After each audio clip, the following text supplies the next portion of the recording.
Aparato reproductor masculino. El aparato reproductor masculino es el conjunto de órganos externos, internos y los conductos que hay entre ellos que le permiten al hombre poder tener relaciones sexuales y posteriormente reproducirse con una mujer. Entre las diferentes partes que lo componen tenemos a los testículos. Los testículos se encargan de la reproducción de los espermatozoides y de la secreción de la hormona sexual testosterona. Además de esto tenemos al escroto, que es una bolsa de piel que se encarga de cubrir y proteger a los testículos. Tenemos los conductos deferentes, que son aquellos que llevan los espermatozoides de los testículos a la uretra. Tenemos la próstata.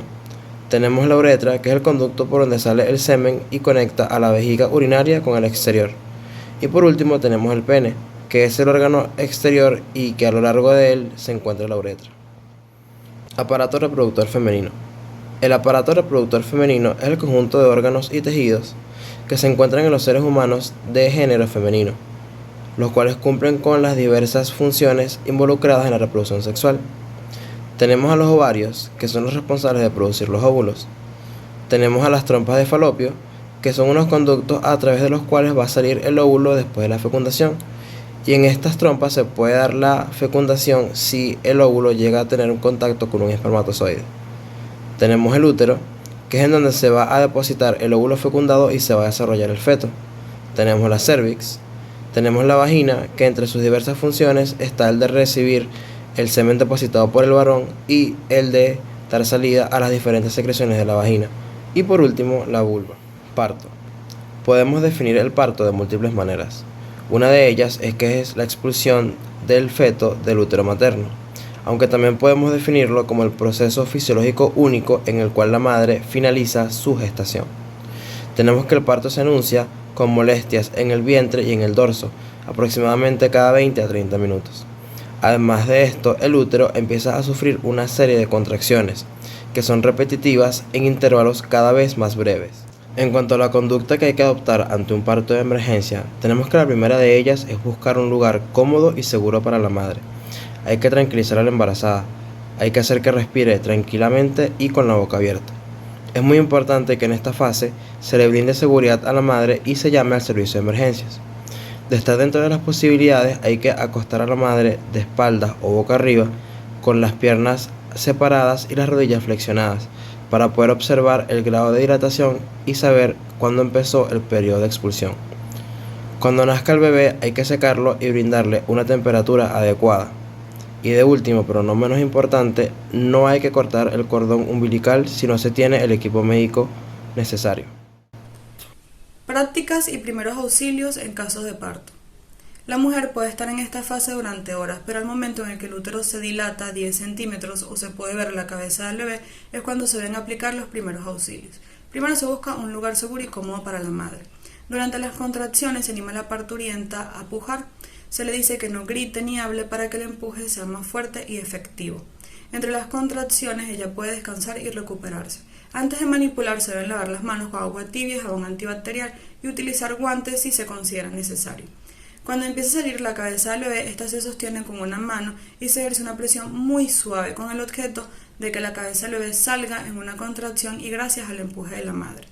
Una vez fuera la cabeza del bebé, se verifica que el cordón umbilical no se encuentre enrollado en el cuello.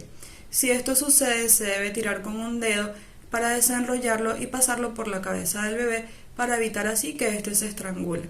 Llegado a este punto, el resto ocurre muy fácilmente y casi sin intervención. Se debe seguir sosteniendo la cabeza del bebé mientras la madre sigue pujando hasta sacar los hombros. También puede darse el caso de que el bebé venga de nalgas. Si esto sucede, simplemente se debe sujetar al bebé para dejar que el resto del cuerpo salga sin tirar de él. Una vez fuera el bebé, se debe colocar en el regazo de la madre, ya que estos pierden mucho calor durante el nacimiento y la madre es capaz de regular su temperatura. Se debe limpiar la nariz y la boca del bebé, puesto que ellos deben expulsar todo el líquido de los pulmones. Para esto no se le dan palmadas en la espalda, sino que simplemente se sostiene boca abajo y se le da un masaje muy suave en la espalda. Si el bebé tose, estornuda o llora, es una buena señal. Para cortar el cordón umbilical se debe utilizar hilos anchos para hacer los nudos. El primer nudo se hace a 10 centímetros del bebé y el segundo nudo a 5 centímetros del primero. Entre estos dos nudos el cordón umbilical no debe tener pulso. Una vez comprobado esto, se procede a cortar el cordón umbilical con unas tijeras lo más limpias posibles. Si están esterilizadas, mejor. Luego se verifica que en los extremos no se encuentre sangre. Al cabo de unos 30 minutos, la mujer va a sentir unas contracciones para expulsar la placenta. En este caso no se debe tirar de ella, sino que la mujer sola es capaz de expulsarla. En cuanto a los cuidados posteriores al parto, solo queda comprobar que tanto el bebé como la madre se encuentren en buenas condiciones, y para ello se valoran una serie de signos como lo son el color del bebé, donde es normal que el bebé en los primeros minutos tenga las manos y los pies de un color azulado. Ya una vez que éste empiece a respirar más profundamente, irán tomando un color más rosado. Si el bebé no respira, se debe limpiar su boca y realizar respiración boca a boca, soplando suavemente su nariz y su boca. Por si acaso se da el caso de una hemorragia posparto, se deben controlar los genitales de la madre por si se contempla algún sangrado, ya que una hemorragia abundante es muy peligrosa y motivo de máxima urgencia médica. Se debe tratar de llevar a la madre y al bebé lo antes posible al hospital más cercano, junto con la placenta, ya que esta última puede generar datos que nos dan información sobre cómo ha sido el parto, cuánto tiempo ha durado o si la madre o el bebé han tenido algún problema. Tratamiento o fármacos en el parto. El parto es un proceso natural que se desencadena de forma fisiológica, por lo tanto no está indicada la administración rutinaria de medicamentos. Únicamente deben ser utilizados para la prevención y el tratamiento de posibles complicaciones, como es el caso de la hemorragia posparto. El fármaco de elección para el parto y el posparto de emergencia es la hormona oxitocina, que provoca que el útero se contraiga. Aborto. Esta es la interrupción o la terminación, ya sea espontánea o provocada, de un embarazo no menor de 20 a 22 semanas, es decir, aproximadamente entre los 5 meses de embarazo. Después de esta fecha y hasta las 28 semanas se dice que hay un parto inmaduro, y si tiene más de 28 semanas, entonces se va a denominar un parto prematuro. Todo ello con la consecuente muerte y expulsión del feto. Aquí hay una retención placentaria cuando únicamente se expulsa el feto, y hay restos uterinos cuando se expulsa una parte del producto de la concepción. A veces es un poco difícil distinguir qué es lo que realmente se ha expulsado, debido a las alteraciones que no únicamente sufre el feto, sino también la placenta y las membranas, así como también en muchos casos es necesario la administración de medicamentos con la ayuda de un médico especializado o la realización de un legrado para poder evacuar el contenido de la gestación que ha quedado dentro del útero materno. Tipos de aborto. Se considera un aborto espontáneo a la terminación de un embarazo de manera abrupta, no menor de 26 semanas, es decir, que el feto no está en condiciones de sobrevivir fuera del útero materno. Existen 3 tipos de aborto espontáneo: el aborto completo, cuando se elimina el feto con la placenta y las membranas; el aborto incompleto, cuando quedan restos de la gestación dentro del útero; y el aborto diferido, cuando el embrión ha muerto dentro de la cavidad uterina. El aborto provocado o el aborto criminal es aquel mediante el cual se pretende voluntariamente, bajo prácticas clandestinas y sin asegurar las medidas de higiene y asepsia, el contenido del útero, lo cual puede provocar graves lesiones o incluso la muerte de la embarazada. En este se va a incluir el aborto por imprudencia, que es aquel de carácter negativo por omisión voluntaria. El aborto quirúrgico tiene el objetivo científico, por medio de maniobras regladas y con la supervisión de un médico especialista, la evacuación de todo el contenido uterino. De esta manera se va a salvaguardar la vida de la paciente en caso de que exista una amenaza por pérdida del feto. El aborto frustro es la retención del embrión dentro de la cavidad uterina por lo menos durante 4 semanas después de su muerte. Según la presencia de una infección, tenemos el aborto séptico, que corresponde a la existencia de una infección, ya sea antes, durante o después del proceso del aborto, y el aborto aséptico, que corresponde a la ausencia de una infección. También se puede clasificar en temprano, que ocurre entre las 12 semanas, el tardío entre las 12 y 20 semanas, y el inevitable cuando hay un sangrado vaginal o una rotura de las membranas con dilatación del cuello uterino. El tratamiento para aborto es muy variable y dependerá de cada paciente, pero fundamentalmente dependerá de la cantidad de sangrado de la paciente, la sintomatología que la acompaña y los hallazgos ecográficos.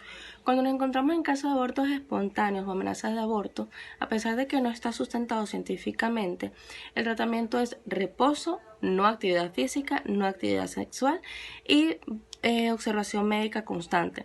En el caso de abortos incompletos e inevitables, lo mejor es el tratamiento es evacuación uterina, el cual en caso de menores a 12 semanas se realiza bajo un legrado aspirativo, cuando varía entre 12 a 23 semanas, una dilatación y legrado aspirativo, y cuando el embarazo se encuentra a mayores de 16 o 23 semanas, una inducción médica mediante dilatadores osmóticos cervicales. En el caso de sospecharse un embarazo o un aborto completo, se realiza ciertos exámenes ginecológicos y ecográficos antes de realizar la evacuación. Cuando nos encontramos en un aborto inducido o embarazo ectópico, el principal tratamiento que se le pone a disposición al paciente es la terapia psicológica, además de las otras especialidades con la sintomatología que pueda presentar la paciente. Cuando nos encontramos ante un aborto, la conducta básica es actuar rápido, inminentemente buscar ayuda médica, para así evitar demasiada pérdida de sangre, tratar de que no existan infecciones en la paciente, o si nos encontramos en caso de embarazos ectópicos, si se produce un aborto espontáneo, acudir inmediatamente a emergencias, debido a que estos tipos de abortos son los más riesgosos para la paciente, puede causar la muerte. Por eso tenemos que estar muy pendientes y expectantes hasta que se realice una evaluación completa de la paciente y de la situación del aborto. En el caso de primeros auxilios para abortos, cuando nos encontramos en una situación que la paciente está abortando, tiene un aborto espontáneo, o considera que tiene un aborto completo y está realizando la evacuación uterina, lo primero es llamar a emergencia, tener expectante las urgencias médicas, vigilar los signos vitales, la dilatación, detener hemorragia en el caso de tenerla. Esto también lo podemos realizar a partir de masajes uterinos. Esto se realiza con una técnica muy sencilla, es acostar a la paciente boca arriba y en el ombligo o sobre el ombligo colocar la mano de forma cóncava y realizar masajes circulares y firmes, continuos, para así promover el endurecimiento del útero y evitar mayor riesgo de hemorragia.